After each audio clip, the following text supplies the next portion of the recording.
भारत आज दुनिया की राजनीति में केवल दर्शक नहीं रहा है, बल्कि निर्णायक खिलाड़ी बन चुका है।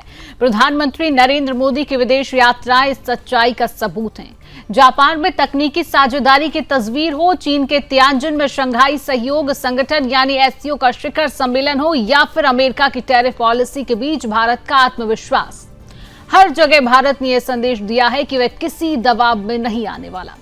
आज की यह पूरी कहानी हमें यह समझाती है कि गलवान घाटी की झड़प और ऑपरेशन सिंदूर के बाद भारत का रुख कैसे बदला है। एससीओ और ब्रिक्स जैसे मंचों पर भारत की क्या भूमिका बन रही है, और क्यों जापान से लेकर चीन तक की यात्राएं एशिया में भारत की रणनीतिक ताकत का एक नया नक्शा खींच रही हैं। चीन के तियानजिन शहर में प्रधानमंत्री नरेंद्र मोदी और राष्ट्रपति शी जिनपिंग की द्विपक्षीय बैठक हुई। यह मुलाकात महज कूटनीतिक औपचारिकता नहीं थी, बल्कि आने वाले समय की दिशा तय करने वाली थी। यह वही दौर है जब 2020 की गलवान घाटी की झड़प ने भारत चीन रिश्तों में विश्वास की दीवार गिरा दी थी। लेकिन अब तस्वीर बदलने लगी है। शी जिनपिंग ने बैठक में कहा कि चीन और भारत पूर्व की दो प्राचीन सभ्यताएं हैं। उन्होंने यह भी स्वीकार किया कि दोनों देश दुनिया के दो सबसे बड़े आबादी वाले राष्ट्र हैं और ग्लोबल साउथ के अहम स्तंभ हैं। जिनपिंग ने यहां तक कहा कि ड्रैगन और हाथी अगर एक साथ आए तो पूरी दुनिया की तस्वीर बदल सकती है। यह बयान साफ था। चीन यह मान रहा है कि भारत के बिना उसका भविष्य अधूरा है। प्रधानमंत्री नरेंद्र मोदी ने अपने जवाब में संतुलित लेकिन मजबूत रुख अपनाया है। उन्होंने कहा कि सीमा प्रबंधन को लेकर हमारे विशेष प्रतिनिधियों में समझौता हुआ है। सीमा से सैनिकों की वापसी के बाद शांति और स्थिरता लौटी है। कैलाश मानसरोवर यात्रा फिर से शुरू हो गई है और भारत चीन के बीच सीधी उड़ानें भी बहाल हो रही हैं। मोदी ने स्पष्ट कहा कि भारत आपसी विश्वास, सम्मान और संवेदनशीलता के आधार पर रिश्ते चाहता है। इस मुलाकात के तुरंत बाद प्रधानमंत्री मोदी ने एससीओ शिखर सम्मेलन में भाग लिया। एससीओ यानी कि शंघाई सहयोग संगठन, जो कभी चीन और रूस का गढ़ माना जाता था, लेकिन 2017 में भारत और पाकिस्तान के स्थायी सदस्य बनने के बाद यह मंच बदल गया। आज एससीओ की ताकत को समझना बेहद जरूरी है। दुनिया की 40% आबादी इस संगठन का हिस्सा है। वैश्विक जीडीपी का 25% एससीओ देशों से आता है। ऊर्जा, व्यापार और सुरक्षा के मामले में यह सबसे बड़ा क्षेत्रीय मंच है। भारत ने 2017 के बाद से हर बार आतंकवाद का मुद्दा उठाया और पाकिस्तान को घेरा। ऊर्जा, सुरक्षा और तकनीकी निवेश पर भी भारत ने नई पहल की है। साल 2025 तक भारत इस मंच का सबसे सक्रिय और निर्णायक सदस्य बन चुका है, और यही कारण है कि इस बार जब मोदी, पुतिन और जिनपिंग एक ही मंच पर साथ दिखे तो पश्चिमी दुनिया को साफ संदेश गया। एशिया अब नया शक्ति केंद्र बनने जा रहा है। लेकिन इस तस्वीर को समझने के लिए हमें 2020 की गलवान घाटी की ओर लौटना होगा। चीन ने उस समय भारत की सीमा पर धोखा दिया, लेकिन भारतीय सेना के शौर्य और सरकार की सख्त नीति ने हालात बदल दिए। ऑपरेशन सिंदूर सिर्फ एक सैन्य कार्रवाई नहीं थी, बल्कि भारत की एक नई रणनीति का प्रतीक था। पहले भारत रक्षात्मक नीति अपनाता था, लेकिन गलवान के बाद भारत ने साफ किया कि अब उसका रुख आक्रामक और निर्णायक होगा। चीन को सख्त संदेश दिया गया कि भारत अब पीछे नहीं हटेगा।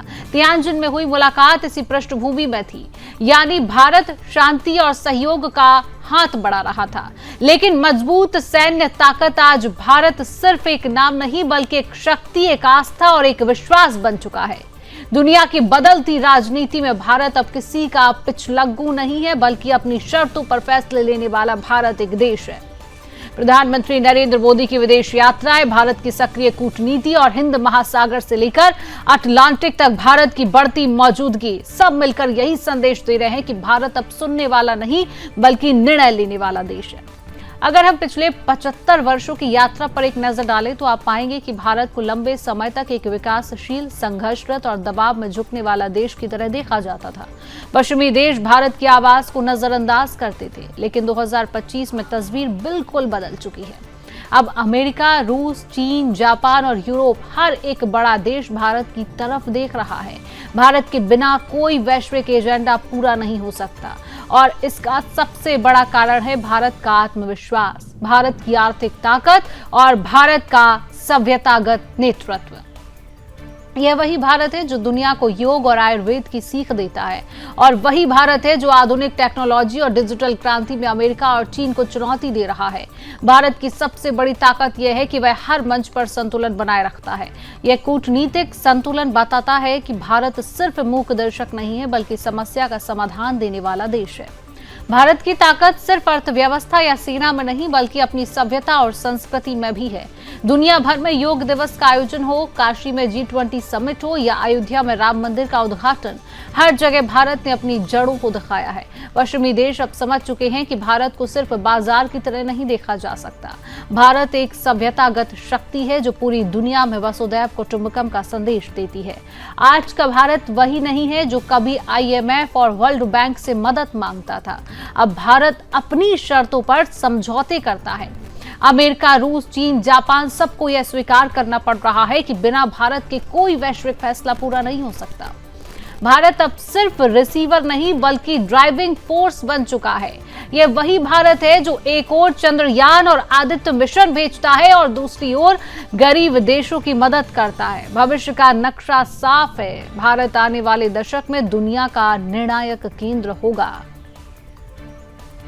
तो SCO मंच पर भारत की निर्णायक मौजूदगी आप देख रहे हैं।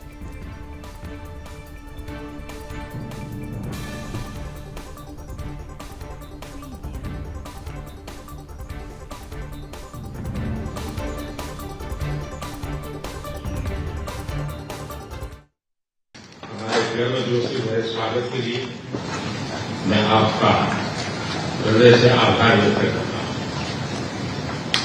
पिछले वर्ष कयान में हमारी बहुत ही सार्थक चर्चा हुई थी।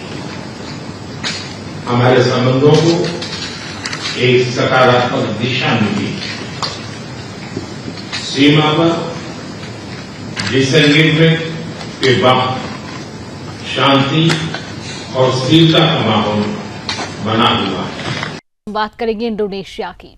इंडोनेशिया में जो हालात शुक्रवार को बन गए वह पूरी तरह सरकार और सत्ता संरचना की असफलता को उजागर करती हैं। राजधानी जकार्ता से लेकर देश के अन्य बड़े शहरों तक सड़कें जल रही हैं, भीड़ उग्र हो रही है और पुलिस का अत्याचार आम जनता पर भारी पड़ रहा है। यह केवल एक डिलीवरी राइडर अफवान कर्नियावन की दर्दनाक मौत का मामला नहीं है, बल्कि यह संकेत है कि विदेशी ताकतों और भ्रष्ट नेताओं की कठपुतली बन चुकी सरकार किस तरह अपने नागरिकों का दमन कर रही है। सोशल मीडिया पर वायरल वीडियो में साफ देखा जा सकता है कि पुलिस की बख्तरबंद गाड़ी ने 21 साल के अफवान को रौंद दिया और यह हादसा सिर्फ एक दुर्घटना नहीं, बल्कि योजनाबद्ध लाठीचार्ज और दमन की पोल खोलने वाला उदाहरण है। विदेशी और शक्तिशाली समूह जो इंडोनेशिया की आर्थिक और राजनीतिक नीति में हेरफेर करते हैं, वे चाहते हैं कि जनता डर के साए में जिए और सत्ता अपने हित में दमन करती रहे। जनता का गुस्सा और प्रदर्शन इस विदेशी नियंत्रण के खिलाफ स्वाभाविक प्रतिक्रिया है। शुक्रवार को जकार्ता में हजारों लोग पुलिस मुख्यालय के बाहर इकट्ठा हुए और जब भीड़ ने अंदर घुसने की कोशिश की तो पुलिस ने वाटर कैनन और आंसू गैस का इस्तेमाल किया। इसके बावजूद लोग विरोध कर रहे थे और स्थानीय छात्रों ने भीड़ में शामिल होकर फंसे लोगों को बचाया। यह दिखाता है कि आम नागरिक और युवा वर्ग अपने देश के लिए सचेत हैं और विदेशी हितों की कठपुतली बन चुकी सरकार के खिलाफ खड़े हैं। सिर्फ अफवान की मौत ही वजह नहीं है। पिछले हफ्ते सामने आए तथ्य ने और आग में घी डाल दिया कि इंडोनेशिया के 580 सांसद हर महीने 50 लाख रुपया मकान भत्ते के रूप में ले रही हैं, जबकि आम जनता न्यूनतम वेतन पर जीवन यापन कर रही है। महंगाई, बेरोजगारी और सामाजिक असमानता के संदर्भ में यह भ्रष्ट भत्ता सीधे विदेशी हितों की कठपुतली बनने वाली सरकार की नीति को दिखाता है। जनता के गुस्से की यह लहर इस बात का सबूत है कि सत्ता और विदेशी दबाव के खिलाफ लोग अब खड़े हो रहे हैं। सुराबाया, योग्याकर्ता, मैदान, मुक्कासर, मनाडो, बाडुंग और पापुआ तक विरोध फैल चुका है। सिग्नल तोड़े गए, सड़कें बंद हो गई और यातायात घंटों तक ठप रहा है। जनता ने अपने मृत साथी को श्रद्धांजलि दी, लेकिन यह सिर्फ मृतक को श्रद्धांजलि नहीं, बल्कि उनके हक और न्याय के लिए उठाई गई आवाज है। यह साफ संकेत है कि जब कोई देश विदेशी ताकतों की कठपुतली बनकर अपने ही नागरिकों का दमन करता है तो उसका परिणाम क्रोध, हिंसा और सामाजिक उथल पुथल के रूप में सामने आता है। इंडोनेशिया की जनता का संघर्ष इस बात का प्रमाण है कि विदेशी नियंत्रण में चलने वाली सरकारें कितनी नकारात्मक भूमिका निभा सकती हैं।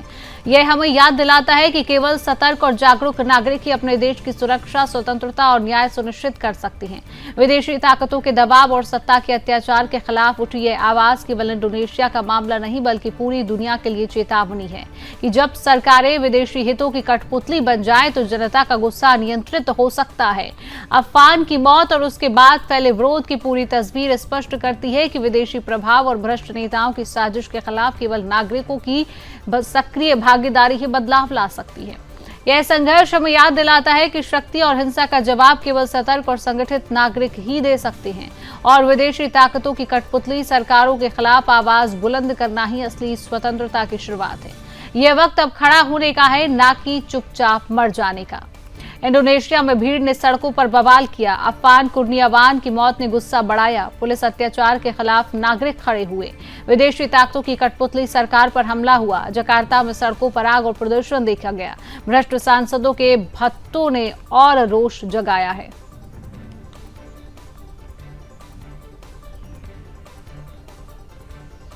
बात करेंगे पोलैंड की, जो सिर्फ एक हादसे की नहीं है बल्कि यूरोप की सुरक्षा और नाटो की सामरिक ताकत पर उठते सवालों की है। पोलैंड के राडोम में एयर शो की रिहर्सल के दौरान जो F-16 लड़ाकू विमान धधकता हुआ जमीन पर गिरा वो न केवल पॉलिश सेना के लिए गहरा आघात है बल्कि अमेरिका की मेड इन यूएसए तकनीक और नाटो की विश्वसनीयता पर भी गंभीर सवाल खड़ा करता है। दुनिया की सबसे एडवांस्ड कही जाने वाली इस तकनीक ने न केवल एक पायलट की जान ले ली बल्कि पूरे यूरोप को यह सोचने पर मजबूर कर दिया कि क्या ऐसे विमानों पर भविष्य की सुरक्षा टिकी रहनी चाहिए। पॉलिश वायुसेना का यह F-16 कलाबाजी करते हुए अचानक कंट्रोल खो बैठा और चंद सेकंड में ही आग का गोला बनकर धधक उठा। पायलट नाटो की स्पेशल टाइगर डेमो यूनिट का हिस्सा था, यानी वह किसी आम स्तर का पायलट नहीं बल्कि नाटो के सबसे बेहतरीन और चुने हुए लड़ाकुओं में से एक था। सवाल यह है कि अगर इतनी ट्रेनिंग और इतने अनुभव के बावजूद एक पायलट तकनीकी खराबी से जूझकर भी विमान से बाहर न निकल पाए तो फिर यह मशीन कितनी सेफ है। पोलैंड के डिप्टी प्रधानमंत्री व्लादिस्लाव कोसियानक ने इस हादसे को पूरी सेना के लिए एक बड़ी क्षति बताया है। लेकिन क्या यह महज एक हादसा है या फिर यह उसी तरह की कहानी है जो अमेरिका के F-35 विमानों के साथ हमने अभी कुछ दिन पहले अलास्का में देखी थी, जहां पायलट को इंजीनियरों से 50 मिनट फोन पर बात करने के बाद विमान से कूदना पड़ा। क्या यह वही ट्रेंड नहीं दिखा रहा है कि अमेरिकी हथियार जिन्हें दुनिया में सबसे भरोसेमंद और सुरक्षित बताया जाता है दरअसल बार बार तकनीकी विफलताओं का शिकार हो रही है। पोलैंड ने 2003 में अमेरिका से अपना पहला F-16 खरीदा था और तब से लेकर अब तक उसने रक्षा खर्च बढ़ाने और नाटो की एयर डिफेंस स्ट्रेटेजी को मजबूत करने के नाम पर अरबों डॉलर खर्च किए। लेकिन आज जब पायलट की जान गई तो सवाल उठ रहा है कि अमेरिका की यह मशीनरी डिप्लोमेसी सिर्फ यूरोप से पैसा खींचने का एक जरिया है। यूक्रेन पर रूस के हमले के बाद से पोलैंड ने अपने डिफेंस अपग्रेड पर जोर बढ़ा दिया है, लेकिन अगर खरीदे गए विमान ही रनवे पर मलबे में तब्दील हो जाए तो फिर यह अपग्रेड किस काम का है। अमेरिका लगातार यूरोपीय देशों को डराकर हथियार बेचता है, पहले रूस के खतरे का हवाला, फिर चीन का डर और अब नाटो की अनिवार्यता का राग। लेकिन सच्चाई तो यह है कि यह डील्स यूरोप की सुरक्षा से ज्यादा अमेरिका की मिलिट्री इंडस्ट्री को अरबों डॉलर का फायदा पहुंचाने के लिए होती हैं। और इस बार की तस्वीरें पोलैंड के रनवे से उठता हुआ धुआं और जलती हुई आग पूरे यूरोप के लिए चेतावनी है। ये तस्वीरें बता रही हैं कि अगर तकनीकी खराबियों पर आंख मूंद कर सिर्फ हथियार खरीदे जाएंगे तो नुकसान हमेशा यूरोपीय पायलटों और उनकी सेनाओं को उठाना पड़ेगा। अब यह समय है जब पोलैंड और बाकी नाटो देश यह सवाल पूछे क्या वे वाकई सुरक्षित है या फिर वे सिर्फ अमेरिकी हथियार कंपनियों की लाभ की रणनीति का हिस्सा बनकर रह गए हैं। आज एक पायलट की जान गई है, कल किसका नंबर होगा, यह सवाल पूरे नाटो ब्लॉक के सामने है। पोलैंड एयर शो में F-16 क्रैश हुआ है, तस्वीरें आपने देखी हैं। राडोम एयर शो हादसे के बाद रद्द किया गया। रूस का डर, और क्या ये रूस का डर अब अमेरिका का धंधा बन चुका है, सवाल यही।